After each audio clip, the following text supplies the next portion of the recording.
오늘은 한 해를 마치는 마지막 날입니다. 그날에 구약 성경의 마지막 책 말라기의 마지막 장 마지막 말씀을 읽습니다. 2021년 한 해가 시작되고 그 한 해가 마치는 것처럼 우리가 살고 있는 이 세상도 이 세상이 끝나는 종말의 날이 있습니다. 이 종말의 날은 크게 세 가지로 말할 수 있는데, 그 첫 번째는 세상의 종말입니다. 우리가 살고 있는 이 지구와 자연 만물이 하나님의 창조로부터 종말로 가게 됩니다. 또 인류 역사의 종말입니다. 모든 나라 또 세상의 열강들도 영원하지 않고 끝나는 날이 있었습니다. 이 종말은 우리 개인의 삶에도 적용되는데 바로 인생의 종말은 죽음입니다. 우리 인생은 영원하지 않고 반드시 끝이 있습니다. 그것을 알고 살든 모르고 살든 믿거나 말거나 끝나는 종말의 날이 있다는 겁니다. 이 종말에 대처하는 믿음의 자세에 대해서 예언자들은 끊임없이 이 마지막 하나님의 심판의 날이 온다는 것이고, 이 날을 어떻게 준비하며 살아야 되는지를 우리에게 전하고 있습니다. 그런 맥락에서 우리 4장 1절 말씀을 다시 한번 함께 봉독하겠습니다. 시작. 만군의 여호와가 이르노라, 보라, 극렬한 풀무 불같은 날이 이르리니 교만한 자와 악을 행하는 자는 다 초계 같을 것이라. 그 이르는 날이 그들을 살라 그 뿌리와 가지를 남기지 아니할 것이로되. 아멘. 그래서 말라기도 다른 예언자들과 마찬가지로 종말의 날, 그날을 뭐라고 얘기합니까? 풀무 같은 날이 올 거라는 겁니다. 그래서 모든 삶을 초계처럼 사르게 될 거라는 겁니다. 이 종말에 대처하는 믿음의 자세를 이렇게 정리할 수 있습니다. 어렵다고 낙심하지 말고 더디다고 방심하지 말라는 겁니다. 우리 한번 따라해 볼까요? 마지막을 생각하며 오늘을 살라. 이 종말의 메시지를 한마디로 정리하면 하나님의 마지막 날, 우리의 인생이 끝나는 날이 있다는 사실, 세상의 종말이 있다는 사실을 알고 오늘을 살아가는 지혜를 증거하고 있습니다. 오늘 이 말씀에는 그 종말의 날이 똑같이 찾아오는데 서로 다른 운명을 기록합니다. 메시지 성경은 오늘 이 4장 1절 말씀을 뭐라고 기록하냐면, 두고 보아라, 그날이 오고 있다. 산불처럼 맹렬한 그날이 악을 행하는 거만한 자들은 모두 땔감처럼 태워져 부서질 것이다. 오직 그을린 흙과 재만 남으리라. 그들에게는 암흑의 날이 될 것이다. 그런데 이 말씀은 여기서 끝나지 않고 이와 전혀 다른 이 종말의 날에, 하나님의 심판의 날에 또 다른 운명을 증거합니다. 이 말씀을 메시지 성경으로 읽으면 더 분명해집니다. 그러나 너희는 기대하여라. 내 이름을 높이는 이들에게는 의의 태양이 떠오를 것이다. 거기에서 치유의 빛이 흘러나올 것이다. 너희는 기운 펄펄한 망아지처럼 에너지가 넘치고 악한 자들을 밟게 될 것이다. 그날에 그들은 너희에게 밟혀 재처럼 뒹굴 것이다. 만군의 하나님께서 말씀하신다. 이렇게 말합니다.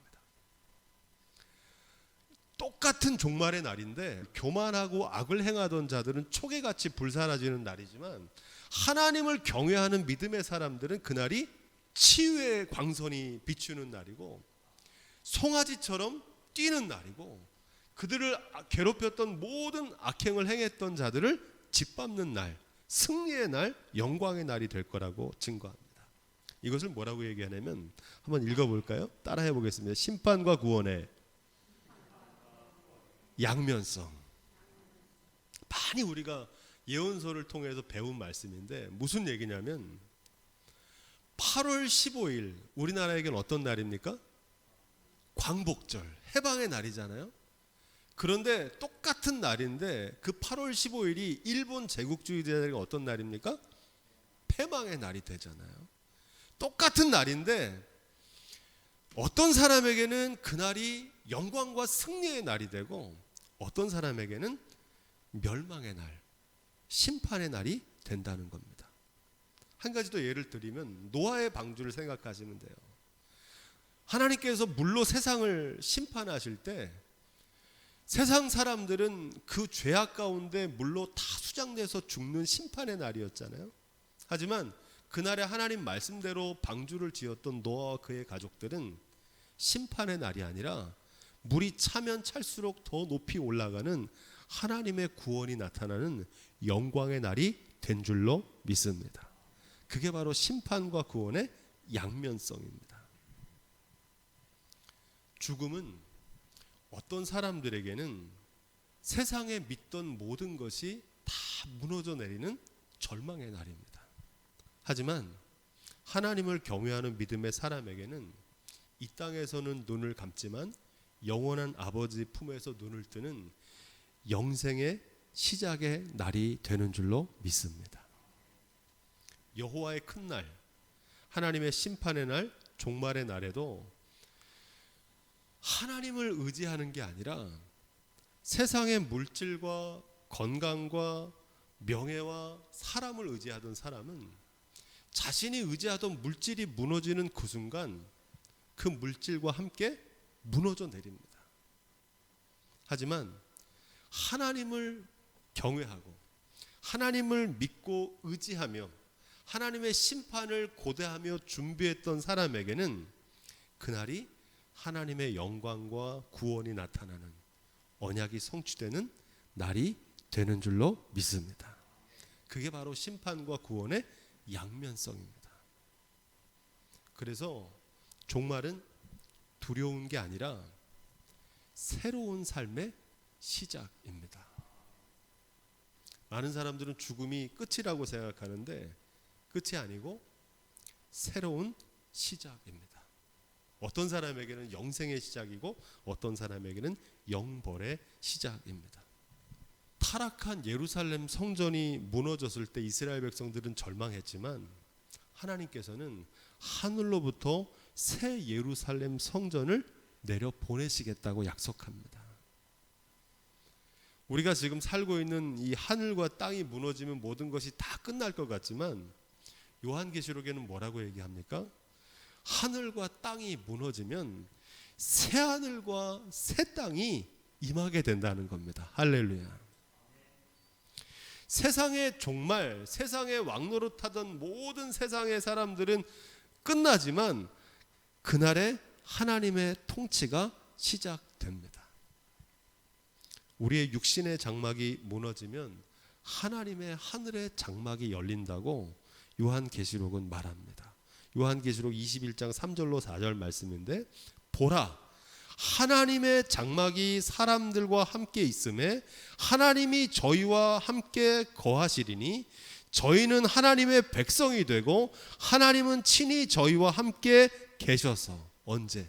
그날에 저희의 모든 눈물을 그 눈에서 씻기심에 다시는 사망이 없고 애통하는 것이나 곡하는 것이나 아픈 것이 다시 있지 아니하리니 처음 것이 다 지나갔음이러라. 그 소망이 저와 여러분 가운데 있기를 주님의 이름으로 축복드립니다. 2021년 돌이켜보면 힘들고 아프고 감당할 수 없는 어려운 일이 많았습니다. 특별히 전대미문의 재난인 코로나19가 금방 지나갈 줄 알았는데 무려 2년 동안 계속되면서 참 답답하고 힘든 세월을 보냈습니다. 하지만 2021년 절망의 시간이 지나면 새로운 2022년이 열리게 되는 줄로 믿습니다. 오늘 이 말씀에서 중요한 점은 이 두 서로 다른 운명을 가르는 하나님의 심판의 기준이 뭐냐는 겁니다. 그 심판의 기준이 4절에 나옵니다. 우리 4절 말씀 그런 맥락에서 함께 읽어보겠습니다. 4절입니다. 너희는 내가 호렙에서 온 이스라엘을 위하여 내 종 모세에게 명한 법 곧 율례와 법도를 기억하라 이렇게 말합니다. 여기서 기억하다는 말은 머리로 기억하는 게 아니라 삶으로 기억하는 것을 말합니다. 우리의 입술을 넘어서 손과 발로 그 말씀을 지키라는 겁니다. 이 호렙은 모세가 하나님의 십계명을 받은 시내산을 말하는데, 구약에서는 모세가 시내산에서 증거했던 이 하나님의 율법, 율례와 법도가 예수님께서 하신 신약의 산상수훈의 결론과 일맥상통합니다. 호렙에서 이스라엘을 위해서 내 종 모세에게 명한 법, 이 법을 예수님께서도 산상수훈에서 동일하게 말씀하셨습니다.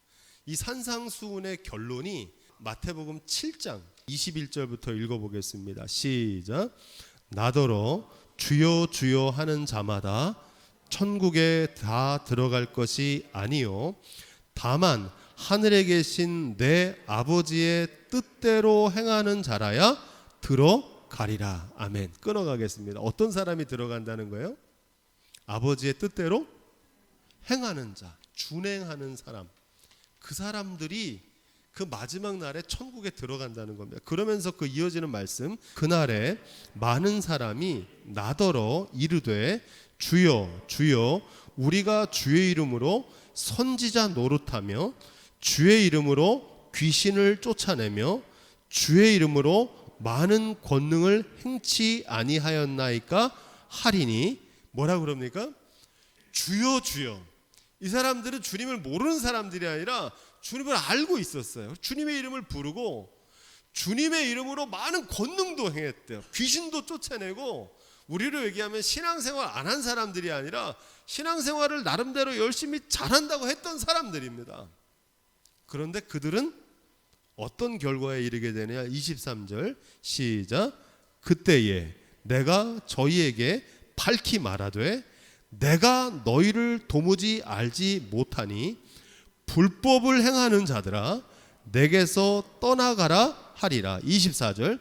그러므로 누구든지 나의 이 말을 듣고 행하는 자는 그 집을 반석 위에 지은 지혜로운 사람 같으리니. 25절.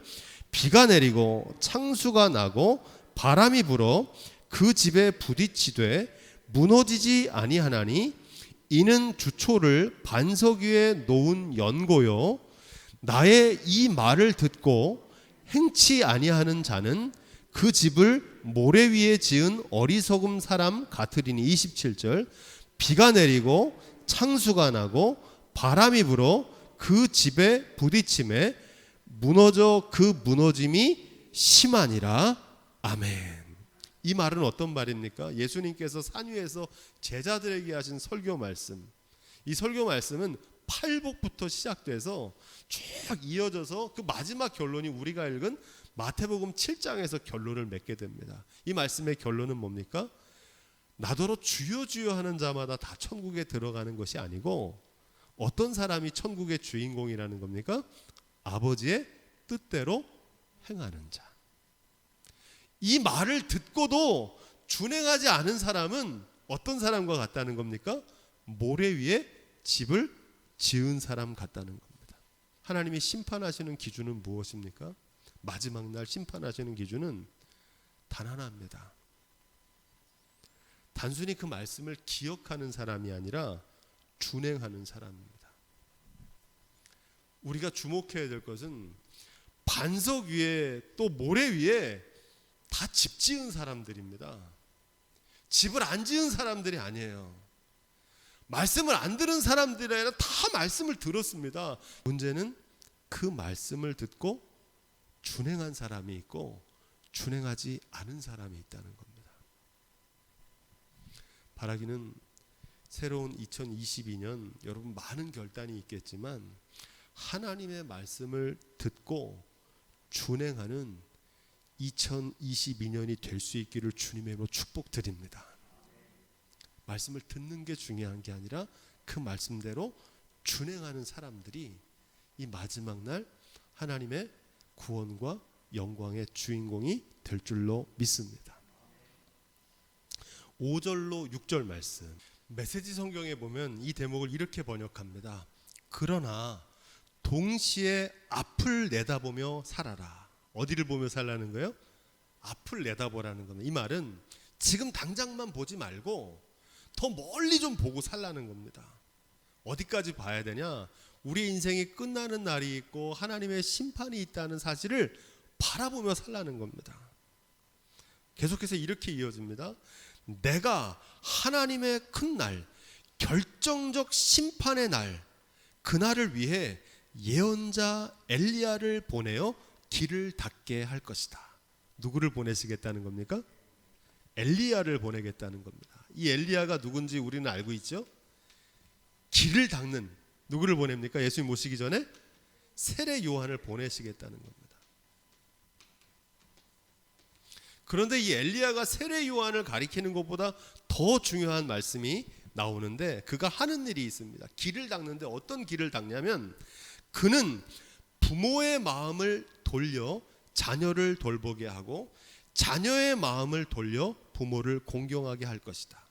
만일 그들이 그것을 거절하면 내가 와서 그 땅을 저주 아래 둘 것이다. 종말 신앙의 핵심을 전합니다. 많은 사람들이 마지막에 관심을 갖습니다. 그래서 그날이 언제냐, 주님이 언제 오시느냐, 그날을 두려워하면서 살아갑니다. 하지만 그날과 그시 알 수 있습니까? 없습니까? 성경에 보니까 모른다 그랬어요. 그거는 아들도 몰라요.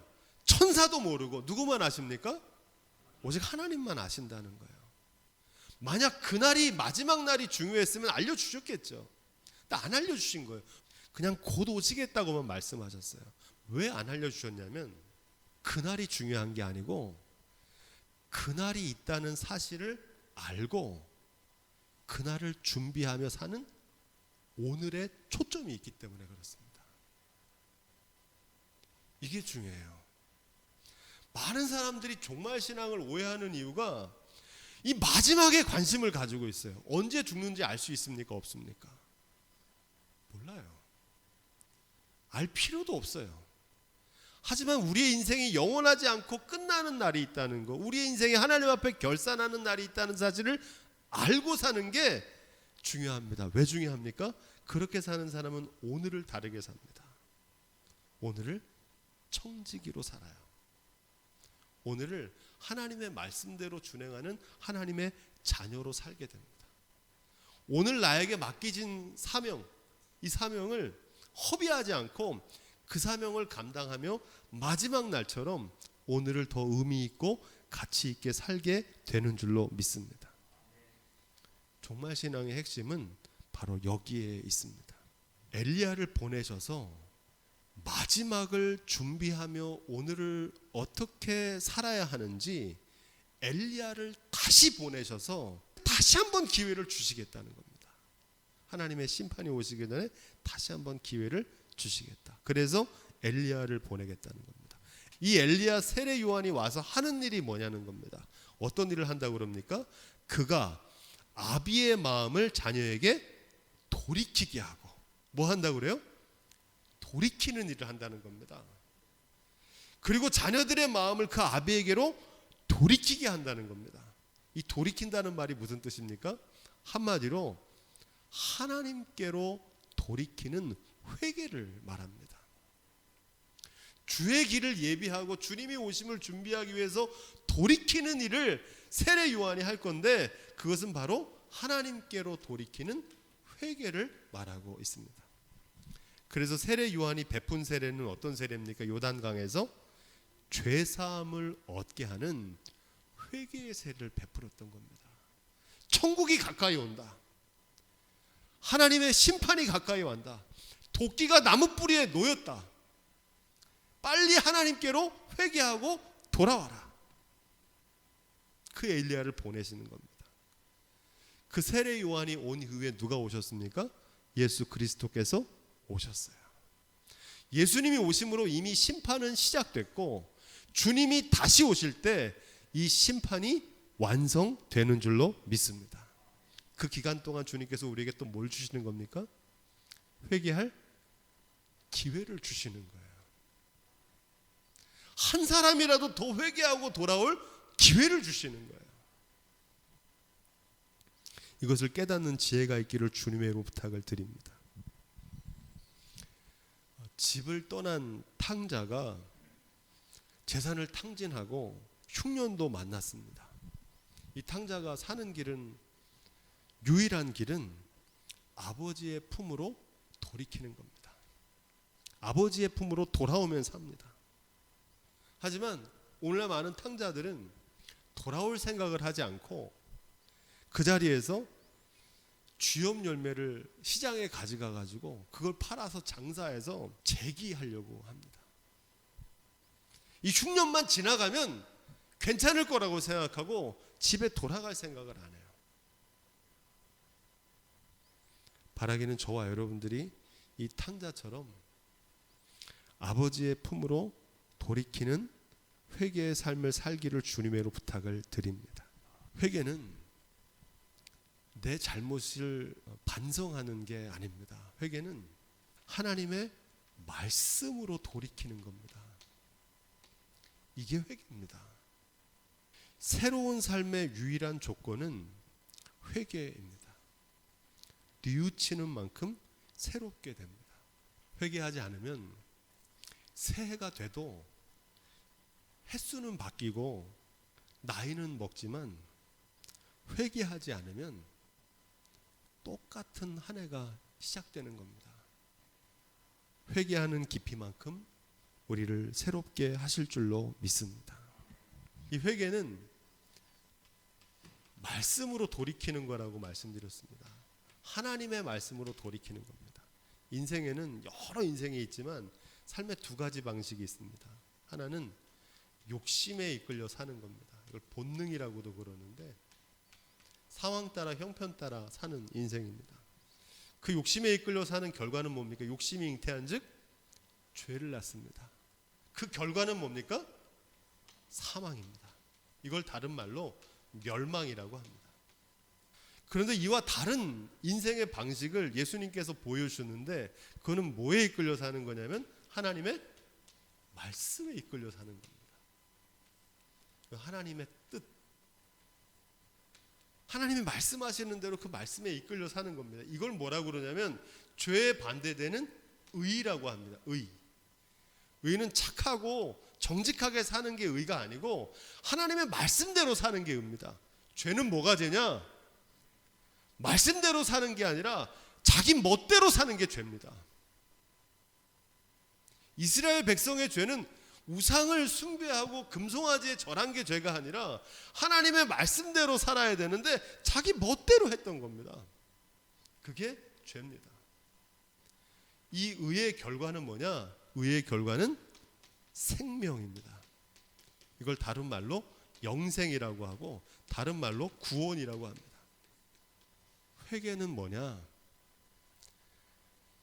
욕심에 이끌렸던 삶에서 말씀에 이끌리는 삶으로 바꾸는 게 회개입니다. 그래야 삽니다. 이걸 바꾸지 않으면 아무리 내가 뉘우치고 반성해도 똑같은 방식으로 가게 돼 있습니다. 욕심에 이끌려서 본능에 이끌려서 내 소견대로 내 뜻대로 내 맘대로 상황 따라 형편 따라 살면 반드시 죄를 짓게 되고 그 결과는 죄의 삭은 사망입니다. 그리고 그거에 대해서 하나님께서 마지막 날에 심판하세요. 하지만 하나님의 말씀, 하나님의 뜻을 쫓아 살면 하나님께서 그것을 의로 여기시고 마침내 생명과 구원과 영생으로 인도하시는 줄로 믿습니다. 신구약, 특별히 예언서 우리가 지난 12소선지서를 3년에 걸쳐서 묵상했는데 그 소선지서의 결론입니다. 2022년 새해에 하나님께서는 우리에게 또 한 번의 회개할 기회를 주셨습니다. 새해에는 하나님의 말씀대로 준행하는 한 해가 되시기를 주님의로 부탁을 드립니다. 지난 2021년이 욕심에 이끌려 죄 가운데 사망에 이르는 삶의 방식이었다면, 새로운 한 해는 하나님의 말씀에 이끌려 의를 통하여 생명에 이르는 구원의 길로 한 걸음 더 나아가는 한 해가 되시기를 주님의 이름으로 부탁을 드립니다. 그날에 말씀대로 준행한 착하고 충성된 종아 잘했다 칭찬받는 저와 여러분들의 한 해가 되시기를 주님의 이름으로 축원드립니다.